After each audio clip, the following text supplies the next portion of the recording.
Welcome to Oxford News This Week. I'm Elgin Nichols. And I'm Terry Stiles. In this week's news, a developer eyes Oxford for unique housing mix, a family-run cemetery turns 90, and approval is granted for a 100-resident senior assisted living facility. Stay tuned and learn more about these stories and others. The Oxford News begins right now.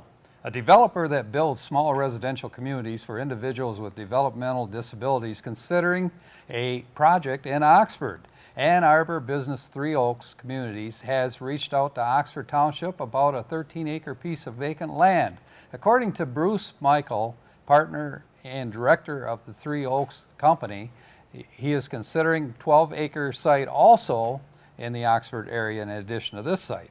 A plan rejected by Oxford Township's Planning Commission earlier this year for an assisted living development was accepted by the Village Planning Commission last week. Village commissioners voted unanimously to grant special land and site plan approval for the Phase 1 of the project to Beehive Homes from Boise, Idaho. Beehive wants to develop a 6-acre parcel of land on the Village Township border. We will keep you posted on the development. Even Santa Claus needs help during the holidays, and that's why he relies on his local helpers. In Oxford, those helpers take the form of the Angel Fish program. Volunteers and donors work together to collect and distribute toys and clothes for over 60 families, nearly 200 children ranging from newborns to high school seniors. 100 kids are from Oxford residents and 2 are from Addison. A cemetery is more than simply a parcel of land serving as a final resting place for those who have passed. It's a place where the living can visit those who have gone before them, reflect on their lives in the serene setting, and give thanks for their impact on the community. At Ridgelawn Memorial Cemetery in Oxford, in the village, neither the past nor people are ever forgotten. Ridgelawn celebrates its 90th anniversary this year and continues to honor all the men and women who serve in the U.S. Armed Forces. They recently enhanced the memorial area, and congratulations to the Atchisons for maintaining such a beautiful resting place. Ashley Gainey, owner of Eternal Hedgehogs in Oxford, considers herself a hedgehog enthusiast. As a little girl, Gainey always wanted her own hedgehog. After having one as a pet in 6th grade, she was fascinated by them and learned that not only do they make great pets, but that many need to be rescued and cared for.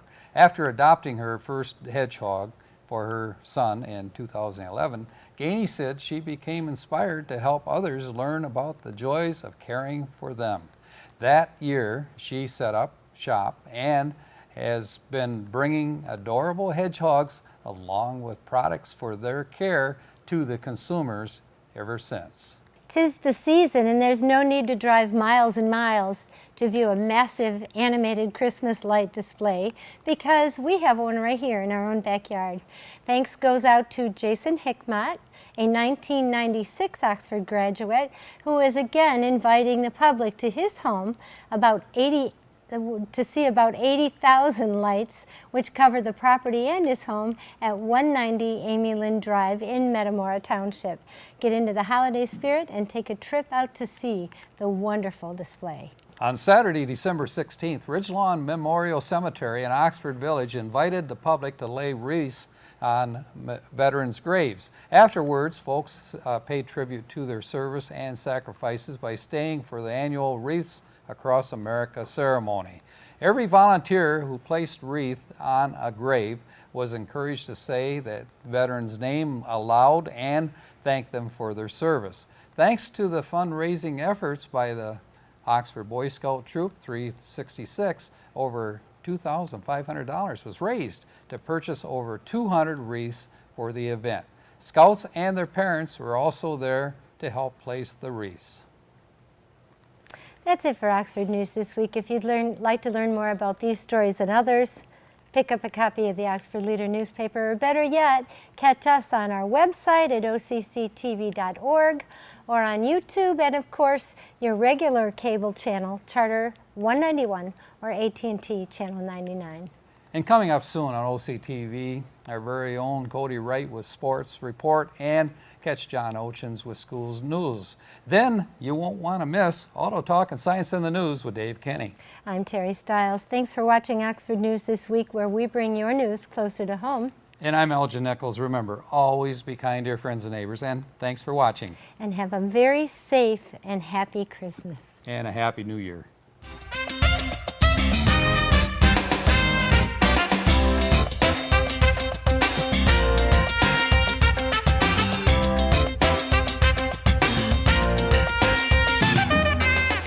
Welcome to Science in the News. I'm Dave Kenny, and these stories are taken from the publication New Scientist.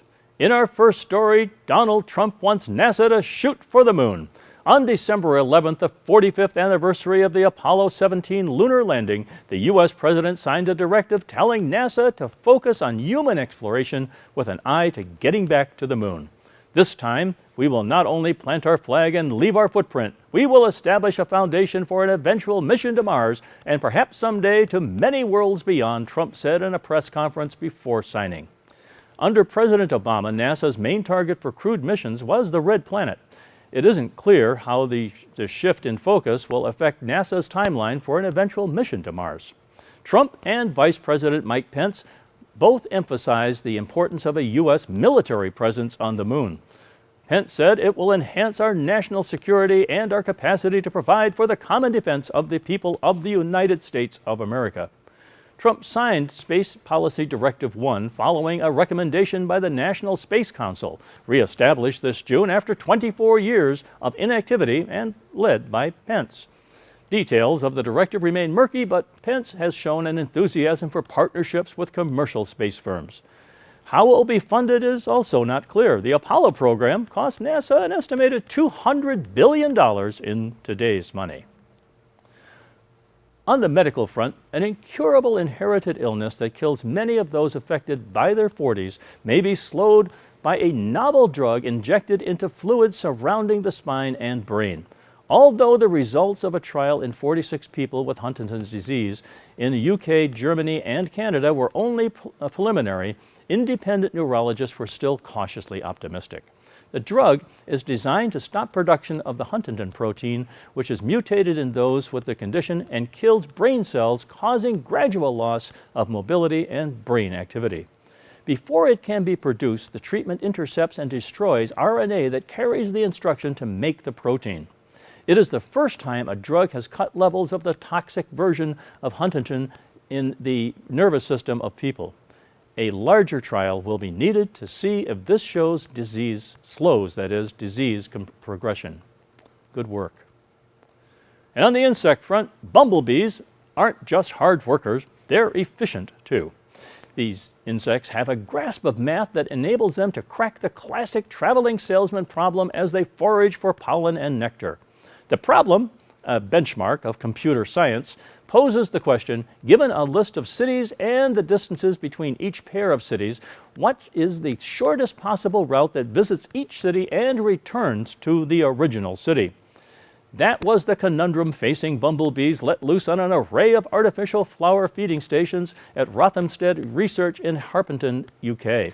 We tempted the bees with shortcuts between feeding stations that increased the total distance they traveled to visit all the feeders, said Joel Woodgate of Queen Mary University in London, who led the research.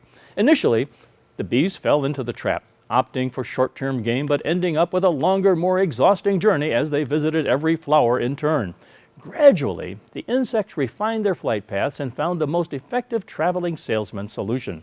Instead of taking the obvious shortcuts, they altered the order of their flower visits to reduce the overall travel distance.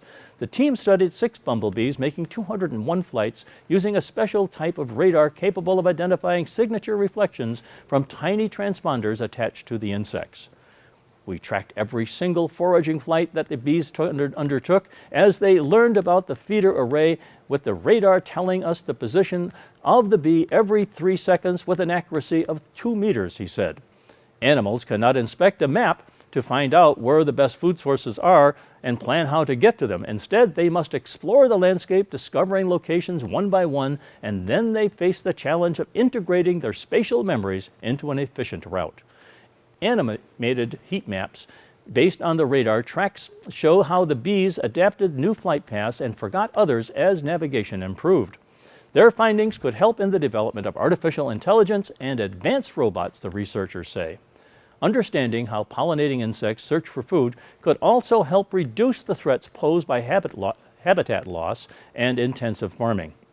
Pollination and other ecosystem services are estimated to be worth around 10% of the value of global food production, or more than $200 billion. Wow. Keep it up, bees. Well, that's it for this edition of Science in the News. I'm Dave Kenny. Stay tuned to Oxford Community Television.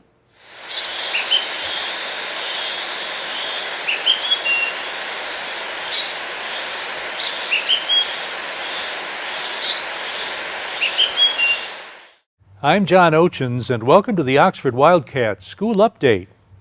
The weekend of December 8th and 9th was a big one for Oxford Middle School Robotics. They hosted their first Tech Challenge qualifying event.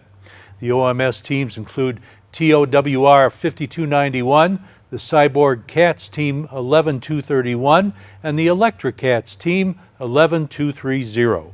Total of 44 kids in grades 6 through 8. Parent Ian Hayden was one of the organizers, and he's here with Alex Restoni, one of the mentors. So this is the first time we've run an event in Oxford, and especially at the middle school. It's 36 is the largest event they run for FTC, and the significance is we organised it the week before States, and we had 36 teams come from Troy, Clarkston, Oxford, Shelby, Rochester, and Novi. Were you pretty happy with the way everything went? I was, yes. I thought it ran better than expected. Yeah. So we ran ahead of schedule, it ran smooth, there was no incidences, every team had their play, there were no significant outages for robots for teams, so they didn't get knocked out, damaged or anything, so everyone had a fair go, fair play. It was a fair event, good event. Is this the kind of event that is an event that's leading up to something really big, like a state event or a national event, or? So the state championship is this weekend. Oh, it is? 2 of the Oxford teams will be going. And then in March timeframe, Super Regionals will be in Iowa. Tower 5291 last year went to Iowa. And then Worlds this year will be in April, I believe, in Detroit. I asked Ian and Alex how we did. So our teams, the best performing team was, I think, Cyborg Cats, 11231. Their ranking was 11th, and then 5291 came 17th, and 11230 came 35th.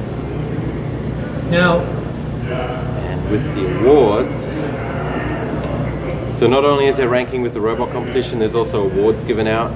So with the awards, 5291 got 3rd place Inspire, which is the highest ranking award. 5291 got 2nd place Think. 5291 got 1st place Connect. 5291 got 2nd place Motivate, 3rd place Control, and 11231 got 1st place Control. Robotics teams call the current year's challenge the game. Asked just how this works. First come up with that, and they released it on September the 9th to the world as one big release to every registered FTC team.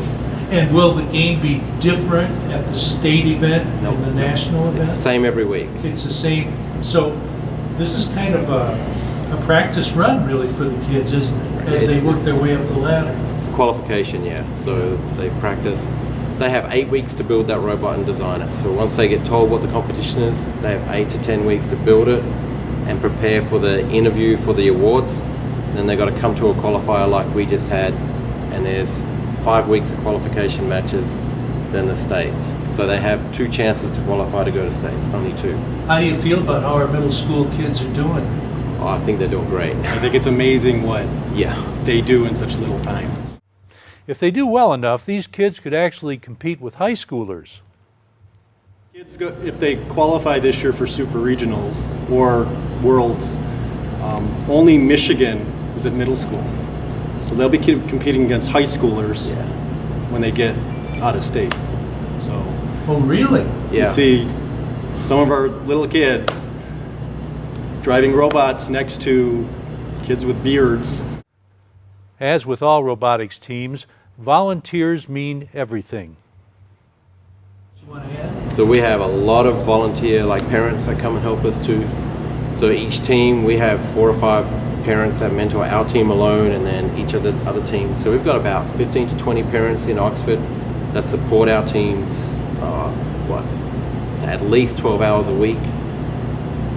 Teaching the kids, we get engineers coming in from businesses coming in, explaining what they do in STEM, teaching the kids 3D printing or CAD work or engineering design or programming. They teach them, and the kids go out into the community and give back like Oxford gives back. They donate hours and spend a whole weekend supporting community and outreach. So it's not just building a robot, they do a lot of outreach time supporting the community, especially the local Oxford community too. We'll let you know how states turned out. I love the holiday season because we get to hear our great musical groups perform some old favorites, not the least of which is teacher Peggy Mueller's Super Singers. I went over to Oxford Elementary the other night where they were doing the final rehearsal before their holiday concert. Ask Peggy why she enjoys this. Because music is joy to me. And seeing all those wonderful little voices and hearing all those wonderful little voices singing gives me great joy. It really does. When I came in 27 years or so ago, it was already in existence, and I took over. I took the name as well. I believe Mrs. Marge Payne is the one who started that group. Were you surprised at your reaction to these kids? Yes, because honestly, sometimes at the end of the day, I would rather go home because I'm feeling kind of tired. So having the kids kind of, rejuvenate me and make me feel so happy, and I just love it so much. I do. So yes, I was surprised because I know that I would love it, but not as much as I do. Easy to see why. That's the Oxford School Update for this week. This is Oxford Community Television, keeping it local. What's up, you guys? Cody here with the Sports Report. We did have some bad weather this week. However, these events still happen, so I think we should dive in and check things out. Well, first off, Oxford and Avondale varsity hockey team, they took on Shrine on the 8th and managed to grab the win pretty comfortably. Final score was 4-1. 2 days later, they did return and took on Notre Dame Prep, which wasn't a bad game. However, their goaltender shut us out, and we fell to a final score of 3-0. On the other side, the boys basketball team took on Lake Orion on the 8th as well. We seem to struggle, which isn't like us lately. However, a little adversity never hurt anyone. The JV team fell by slim margins, 55-54, and the varsity club lost 67-49. On the bright side, the girls basketball team still is doing well. On the 8th, we took on Rochester Adams at home. The JV club didn't get the win, but it was very close, 32-30. Varsity, however, picked up the win, 36-45. And the girls then went on the road and took on Stony Creek. This is on the 12th, so the freshmen won to start things off. Final score, 22-7. The JV club, 27-24, and then to top it all off, varsity, 36-33. So wins right across the board. And last but not least, the boys swim and dive team dove in against West Bloomfield on the 7th and Royal Oak on the 12th. Took the win both nights, and the final score was the same, 114-72. So pretty good week overall. For any more info on these events and more, go to oxfordathletics.org. There is plenty of statistics, game breakdowns, and scores all there for you. Once again, that is oxfordathletics.org. While you are at that, might as well check us out at occtv.org. All of the coverage of these games, along with many other programs, can all be found on our YouTube page, which can be accessed right through the website. That is occtv.org. And that should just about wrap up this week's report. I want to thank you guys all for watching. Just don't forget to tune in next time. I'm Cody Wright. Go Wildcats.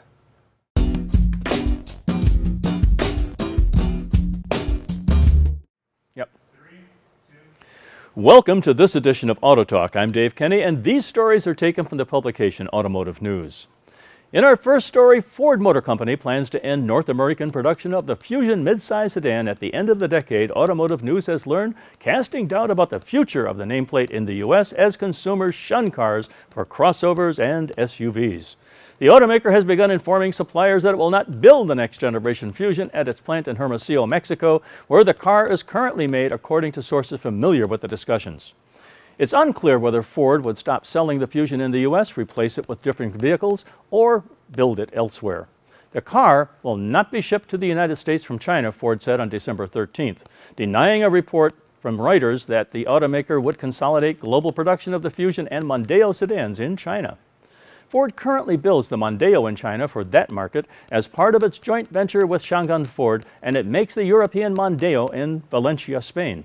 As recently as last year, Ford was building the Fusion in Michigan and in Mexico. Suppliers have been told Ford also plans to stop producing the Mondeo at a plant in Valencia. Ford said earlier this year that the North American focus would be imported from China, which is now the world's largest vehicle market, instead of Mexico, where it had planned to build a $1.6 billion plant. The end of Focus production in Michigan became a thorny issue for Ford when President Donald Trump repeatedly attacked the plan to assemble it in Mexico during the 2016 presidential campaign, and look where we are now. Well, in our next story, PepsiCo Incorporated has reserved 100 of Tesla's new electric semi-trucks, the largest known order for the big rig, as the maker of Mountain Dew soda and Dorito chips seeks to reduce fuel cost and fuel emissions, a company executive said on December 12th. Tesla hopes to convince the trucking community that it can build an affordable electric big rig with the range and cargo capacity to compete with relatively low-cost, time-tested diesel trucks.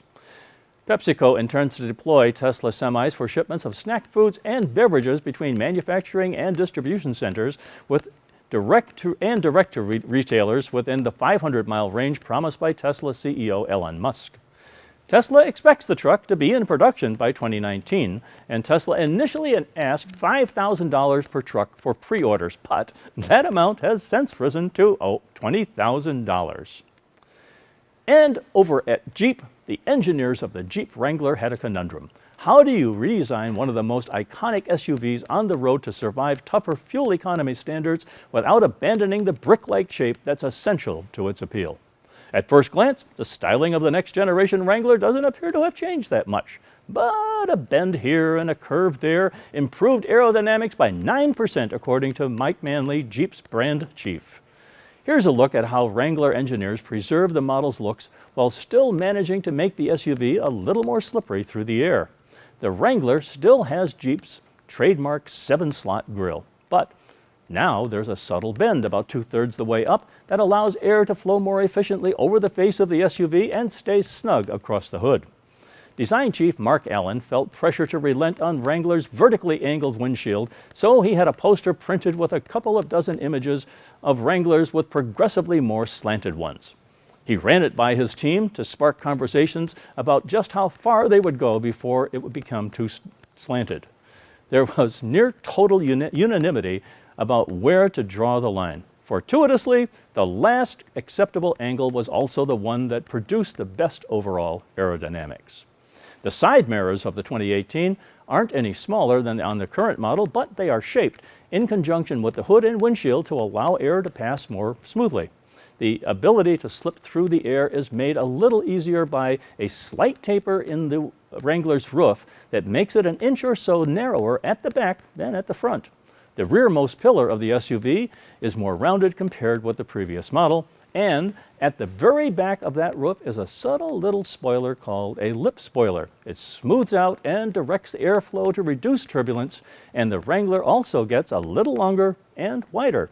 One benefit of that, relative to U.S. fuel economy rules, is that it lowers the bar for the model's regulatory demands, which are based in part on the area covered by the vehicle. Well, that's all for this edition of Auto Talk. I'm Dave Kenny, and as always, may the wind be at your back as you cruise down life's highways. Stay tuned to Oxford Community Television.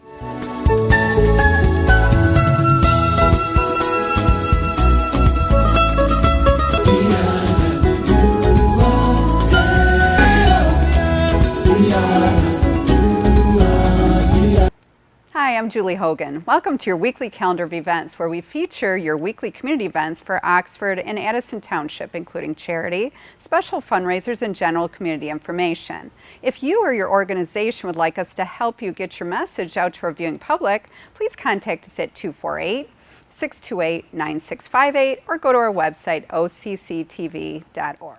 The Oxford Public Library will continue to host its Thursday night music in the atrium for your listening pleasure. In continuing the tradition of downtown Oxford's Thursday night concerts in the park, the library is hosting a variety of great musical groups on Thursday evenings.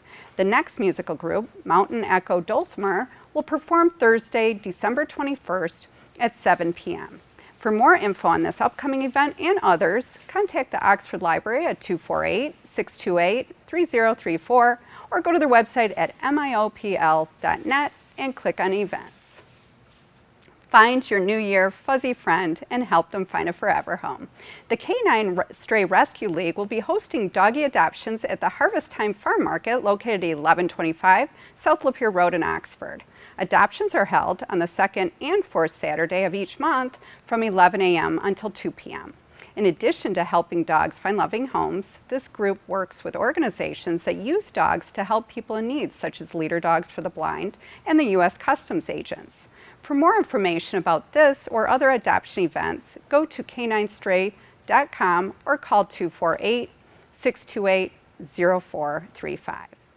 Oxford Township Parks and Rec would like to remind you that the 2017-18 winter program brochure is now available. You can access the latest issue and register for all the fun and educational programs by going to their website at oxparkrec.org. Also, the Oxford Parks and Rec is always looking for new instructors and ideas for classes from our residents. If you're interested in teaching a class or have suggestions for a class, please contact Lauren Smith at 248-628-1720 or email her at laurensmith@oxparkrec.org. If you own a business or belong to an organization, you can become a sponsor or underwriter for OCTV. A promotional spot will be created just for you, and our broadcast announcers will give you continuous recognition. It's a great way to show your community support and to promote your business or organization. For more information, contact our station manager, Bill Service, at 248-628-9658 or email him at manager@occtv.org. Also, don't forget to visit our website and click on Schedule to see all the great upcoming holiday programs and local events broadcast by our station. Tune in and add a little holiday cheer to your day. I'm Julie Hogan, and this is Oxford Community TV's weekly calendar of events. Join us next week to learn more about fun events happening in your neighborhood. Until then, make it a great week, and thank you for watching.